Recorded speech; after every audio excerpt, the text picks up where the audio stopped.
Assalamualaikum warahmatullahi wabarakatuh.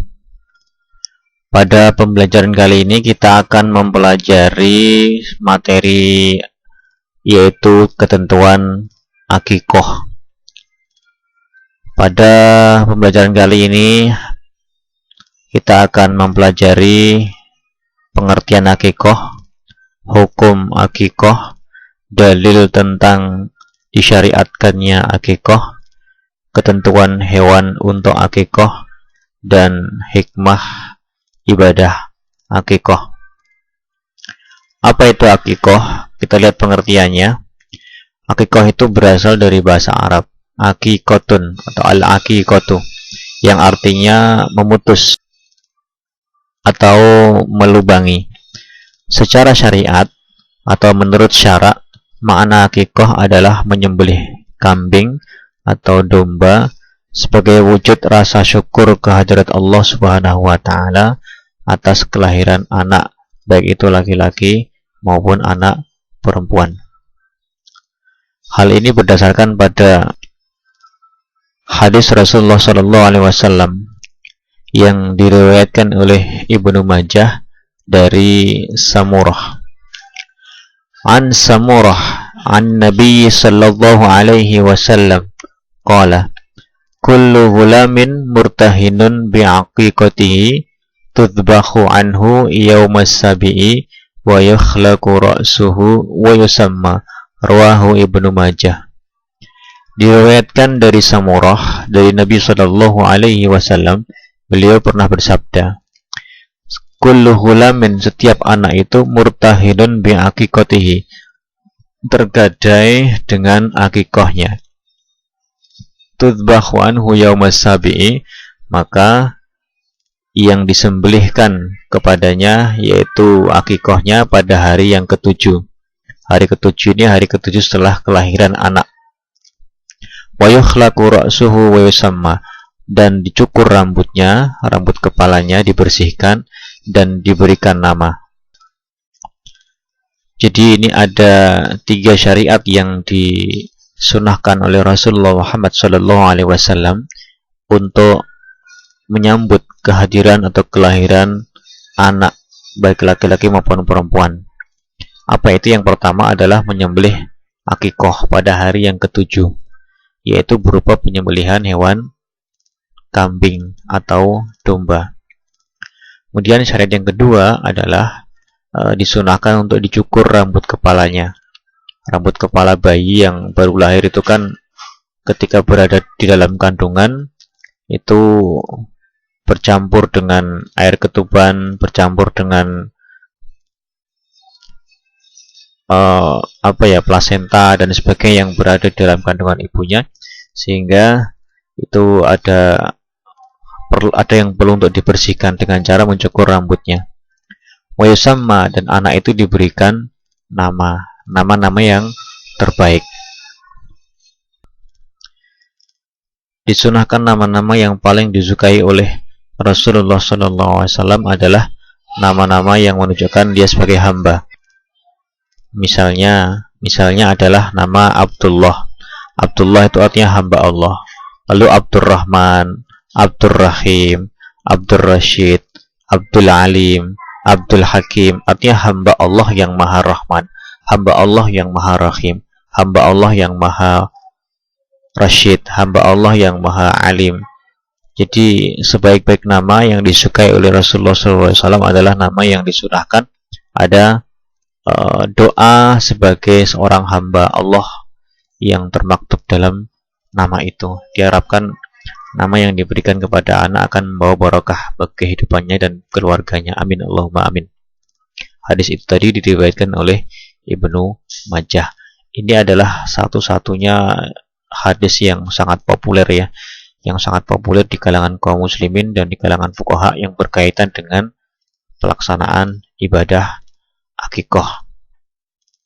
Jika hari ketujuh orang tua kok belum mampu untuk melaksanakan ibadah akikoh atau menyembelihkan hewan akikoh untuk anak yang baru lahir, maka boleh dilaksanakan pada saat anak itu sudah berusia 14 hari atau hari yang ke-21 Jika hari ke-14 atau ke-21-nya belum mampu juga, maka boleh dilaksanakan setelah memiliki kemampuan dengan syarat anak itu belum mencapai usia dewasa.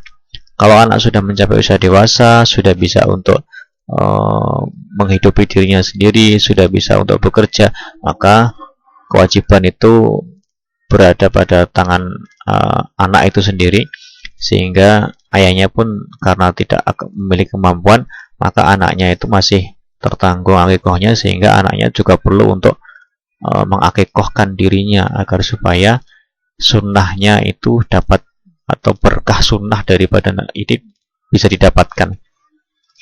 Pendapat Aisyah radhiyallahu anha dan juga Imam Ahmad berpendapat demikian. Kalau nggak bisa hari ke-7, hari ke-14 maupun hari yang ke-21. Tapi jika tidak mampu ya dapat dilaksanakan kapan saja. Hanya saja utamanya adalah pada hari yang ke-7 setelah kelahiran. Apa hukumnya akikoh itu? Hukumnya adalah sunnah muakkad. Itu sunnah yang sangat dianjurkan karena terdapat berkah daripada sunnah itu sendiri. Berbeda dengan penyembelihan pada umumnya, kalau menyembelih hewan pada biasanya itu kan untuk dimakan, dikonsumsi. Tapi akikoh ini adalah ada unsur nilai ibadah sebagai wujud rasa syukur kita kehadiran Allah Subhanahu wa taala atas kehadiran seorang anak. Para ulama bersepakat bahwa hewan yang disembelih untuk digunakan sebagai akikoh adalah kambing atau domba. Jika anaknya laki-laki, jika yang lahir laki-laki, maka 2 ekor kambing disembelih. Jika yang lahir adalah anak perempuan, maka cukup dengan 1 ekor kambing. Jika ditambahkan boleh tidak, maka itu bagian dari sedekah apabila mampu. Tapi sunnahnya cukup saja laki-laki 2, perempuan 1. Syarat hewan yang disembelih untuk akikoh yaitu 1. Kambingnya itu dalam keadaan yang sehat, tidak kurus, tidak cacat, dan kambing itu sudah berumur 1 tahun atau lebih, atau minimal sudah pernah berganti gigi. Orang Jawa mengatakan sudah poel, artinya giginya sudah menghitam, sudah lepas gitu kan, sudah berganti gigi. Ini syarat ini juga hampir atau sama dengan yang syarat hewan yang disembelih untuk kurban. Nah, setelah disembelih, maka bagaimana pembagian dagingnya? Berbeda dengan kurban. Kalau kurban dibagikan dalam kondisi dalam keadaan yang masih mentah. Tetapi ketika akikoh ini sudah dalam keadaan dimasak atau siap saji. Boleh dimakan sendiri, keluarga, boleh untuk para sahabat-sahabatnya, diberikan kepada kaum muslimin, pada tetangga, keluarga besar, kerabat, bisa juga diajak untuk menikmati pun juga diperbolehkan. Intinya adalah bagian dari sedekah yang diberikan kepada orang lain sebagai wujud rasa syukur kita kepada Allah Subhanahu wa taala. Kemudian kita lihat bagaimana akikoh ini disyariatkan. Apa hikmahnya? Hikmahnya yang pertama adalah itu menghidupkan sunnah Nabi Muhammad Sallallahu Alaihi Wasallam. Jadi Nabi itu punya banyak sunnah ya.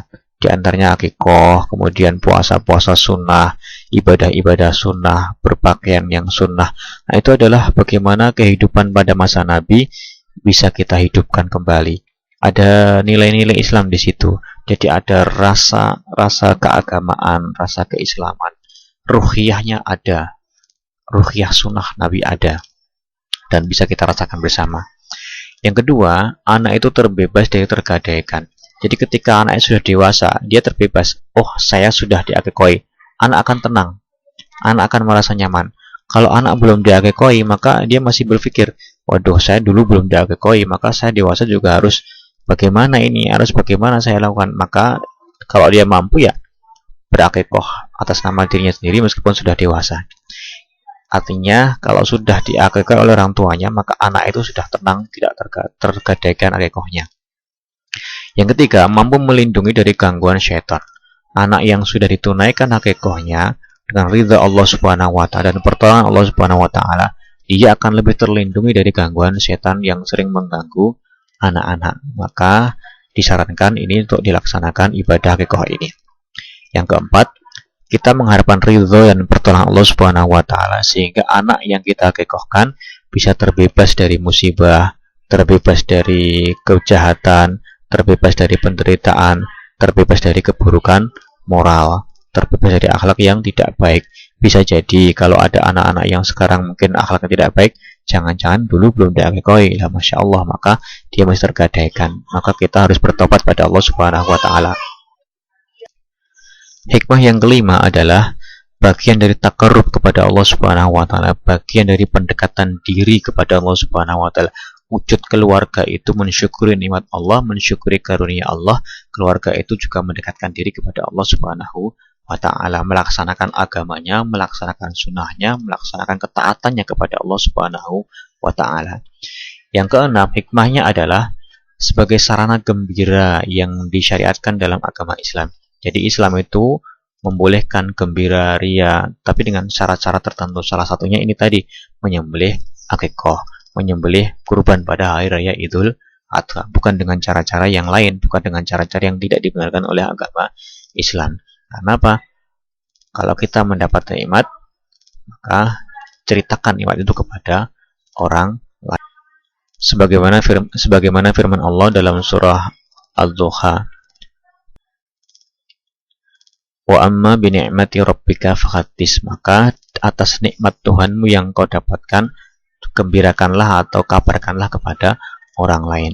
Dan yang terakhir adalah hikmahnya dapat memperkuat tali silaturahim di antara anggota masyarakat, keluarga dekat, tetangga, haditolan, kerabat, jamaah pengajian, jamaah masjid, semua apabila mendapatkan kegiatan akikah dari tetangga yang lain, maka akan lebih erat tali silaturahimnya. Itu adalah manfaat atau hikmah dari disyariatkannya ibadah akikah. Dan saya yakin kalian semua sudah paham tentang akikah ini, baik itu hukumnya, ketentuannya, dalil-dalilnya, atau bahkan mungkin sudah pernah diakikahi. Maka insya Allah kita akan menjadi bagian dari umat Rasulullah SAW, dan mudah-mudahan besok mendapatkan jannah atau surganya Allah Subhanahu wa Ta'ala. Amin, Allahumma amin. Demikian materi yang dapat kami sampaikan, semoga bermanfaat. Wassalamualaikum warahmatullahi wabarakatuh. Sampai jumpa pada video-video berikutnya. Terima kasih, jangan lupa subscribe. Hehehe.